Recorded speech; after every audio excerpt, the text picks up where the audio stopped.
आउ 500 टंका आपन को बोनस हिसाब रे मिलिबो।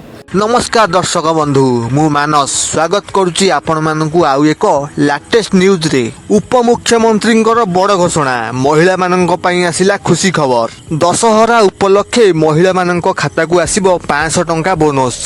केउ महिला मानकु मिलिबो 500 टंका बोनस। महिला माने कोन कले 500 टंका बोनस पाई परिबे संपूर्ण तथ्य जानिबा पई वीडियोटी को फास्ट रु लास्ट पर्यंत देखंतु। उपमुख्यमंत्री बड़ घोषणा जो महिला मानक खाता को गत 17 तारिख दिन 5000 टंका लेखा आसीची सेही महिला माने 5000 टंका को डिजिटल वे रे खर्च कले महिला मानक अकाउंट को 500 टंका बोनस आसीबो। डिजिटल वे माने ऑनलाइन पेमेंट जेमिति कि फोन पे गूगल पे पेटीएम जो महिला मानक अकाउंट को 5000 टंका आसीची सेही महिला माने एई 5000 टंका को ऑनलाइन माध्यम रे खर्च करचंदी सेही महिला मानक को 500 टंका बोनस दिया जिवो।